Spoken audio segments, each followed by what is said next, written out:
Okay, so welcome everyone for the video lecture series on electro-pneumatic systems. So here we are discussing the fourth exercise. The fourth exercise is multi-track gravity feed. So the problem description is as follows. So here you can see this system. So this basically has a gravity feeding system in which the materials or the components are fed onto the bed with the help of a gravity.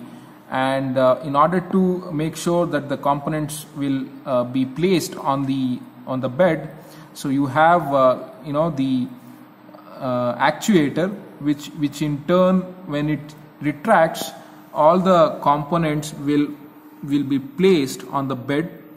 Once all the components are placed on the bed, the actuator is pushed forward, so that is, the piston is extended. When the piston is extended, the piston will in turn push all these components onto the clamping mechanism. And when the piston reaches its maximum stroke length, let us say this is the maximum stroke length, here we will be placing a limit switch. So a limit switch, the function of a limit switch is to limit the movement of the piston. So the moment the switch senses the position of the actuator, in this case the piston should retract backwards and it will return to its normal position, right? So this is the basic problem description what we have in front of us. So in order to accomplish this, we are being suggested that you need to make use of double acting cylinder. So we'll be using a double acting cylinder in association with basically electrical limit switches. So these are the two components. Of course, you will be using the electro-pneumatic direction control valves for the control of the direction of the piston. So let us have a look at the solution for this problem. So here you can see the solution for the proposed problem is shown in this figure. First, let us look into the pneumatic system. The pneumatic system, again, the air is coming from the compressed air. It is being fed to the air service unit. The output of air service unit is given usually to manifold. Manifold is not shown here again, but you can be using it directly or you can route it through manifold. So we will be, of course, using manifold. So the output of manifold is given input to the double solenoid with 5x2 double-sided solenoid valve, and this in turn is controlling double acting cylinder.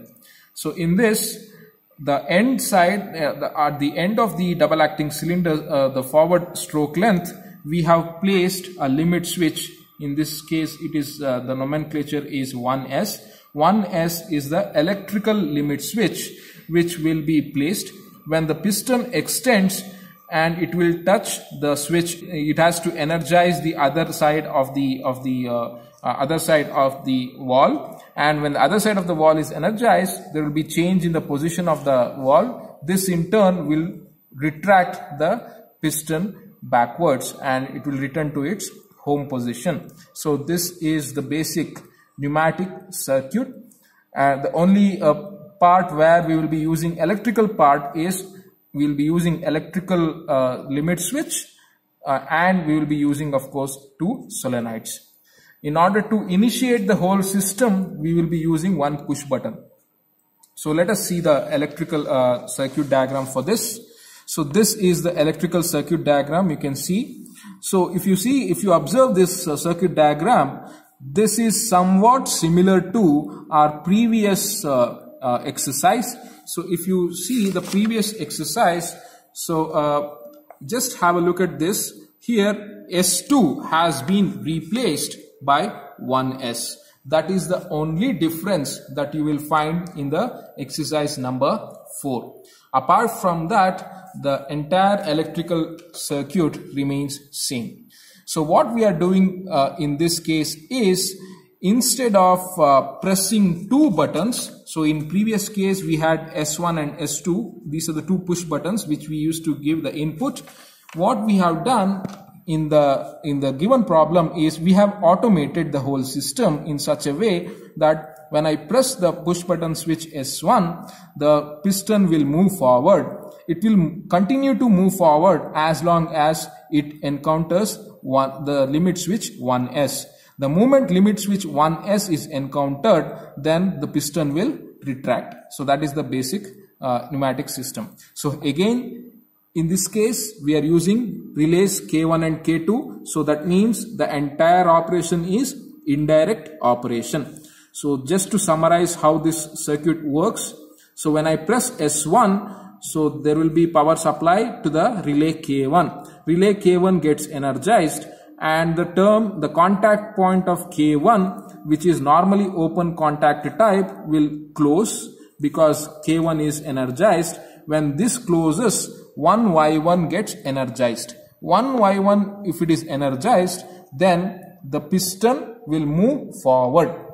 And how long it will move forward? As long as the 1Y2 remains not energized. The moment 1Y2 gets energized, then the piston will retract back because there will be change in position. So now let us say the piston has reached the end end of its stroke length, and it has encountered the switch limit switch 1S. When 1S is encountered, so this 1S gets closed. Initially it will be open. Now 1S is closed. The relay K2 gets energized. When relay K2 gets energized, the contact point of relay K2, which was normally open, will close, and when this closes, the power is supplied to solenoid 1Y2. When 1Y2 receives the power supply, so the other side of the valve gets actuated. So this will in turn switch the position of the valve. This results in the retraction of the piston back to its normal home position. So this is the entire electrical circuit diagram. So now let us execute this in the workstation. So let us execute the exercise number 4 on the workstation here. So let us first finish the electrical circuit connection. So in this case again we'll be using a relay. So I'm just shorting the power supply. I'm just giving the power supply to the relay board, and then the grounding also. So I'm just grounding this board to the switch board. So now both the boards are receiving power. So now let us have a look at the electrical circuit. So just see in this circuit diagram, I have 24 volts.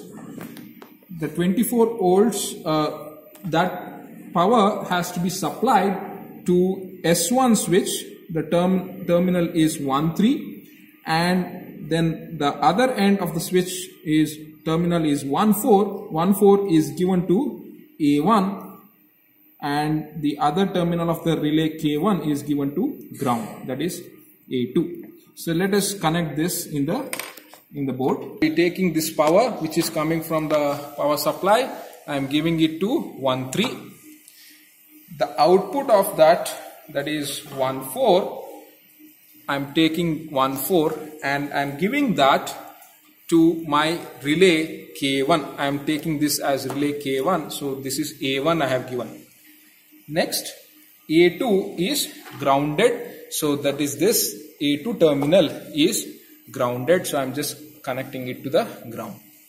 Right? So you can just immediately you can check whether your relay is energizing or not. So you can see S1 I am pressing, K1 is energizing. So this is perfectly fine. Now what we have is we have the limit switch, which is electrical limit switch, and for this what we have to do is we need to use the electrical limit switch. So I have to place this in such a way that when the double acting cylinder is completely extended, it should make a contact with the roller. So I have extended this and then I'll bring it, and now what I'll do is I'll fasten this, I'll fix this such that when the piston extends, it makes contact. So you can see now when it extended, there is contact. When it is retracted, there is no contact. So this is my electrical limit switch, which is 1S. So let us continue with our electrical circuit. If you again come back to the electrical circuit, here you can see I have 24 volts. The output of that is given to one of the terminal. So in this case, what I'm doing is I'm giving it to the common terminal of the electrical limit switch.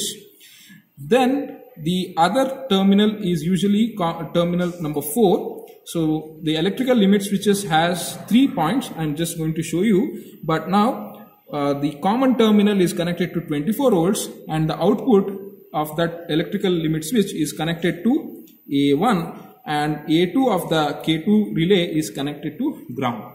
So let us finish this circuit. As I mentioned earlier, this limit switch has 3 terminals. Terminal 1 is the common terminal, so which I am going to connect it to power supply 24 volts. Then I will be taking the terminal number 4 of the limit switch. The terminal number 4 of the limit switch is connected to the relay K2, that is A1. So you can just have a look at this. 24 volts. 24 volts I gave it to terminal 1 of the limit switch. 1S is the limit switch, and the 4th terminal of the limit switch I have connected to A1, and finally A2 is grounded. So we will just ground A2. Right, so this is A2 of the relay K2, which will be grounded. Just to check whether this works or not, you can just press the terminal here. You can see when I'm pressing the limit switch, K2 is getting actuated. Now both the relays are working fine. What we need to do now is to use the contact points of those relays to energize our solenoid. First we will take up the relay K1. The normally open contact of relay K1. So this is the K1 terminal, right? So the K1 terminal I am using normally open contact. For that I have to give electrical power supply. I am giving 24 volts. The output of that is given directly to my relay. This is the normally open contact of the K1 relay is given to the solenoid 1Y1. The ground, the other one is grounded. So this is grounded.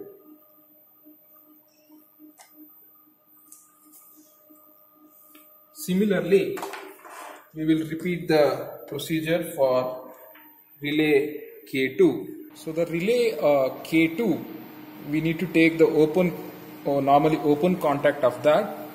I am taking the normally open contact and giving the power supply to that. The other end of that normally open contact I am taking and giving it as input to my 1Y2 solenoid, and finally the other end is grounded.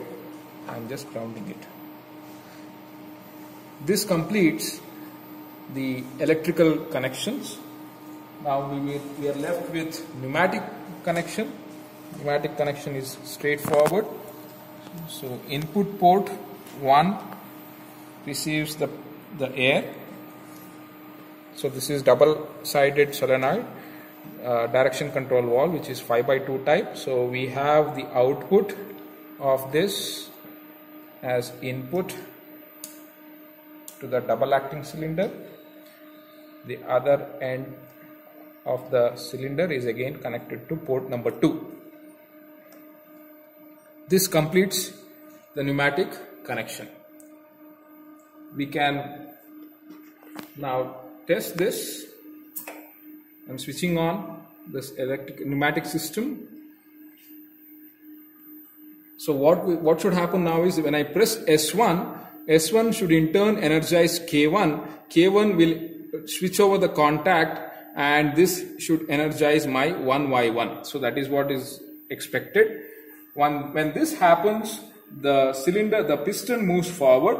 It will move forward until it encounters the limit switch. The moment it encounters the limit switch will in turn actuate my relay K2. K2 will in turn actuate its contacts, and this contact will in turn energize 1y2 solenoid, thus making the piston to retract to its home position.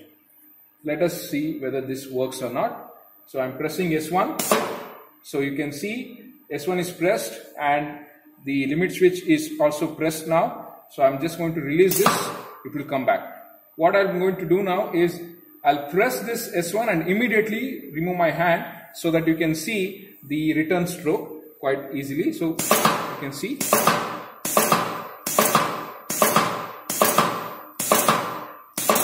Right. So the 1S, that is this limit switch is actuating K2. K2 is in turn actuating the return stroke.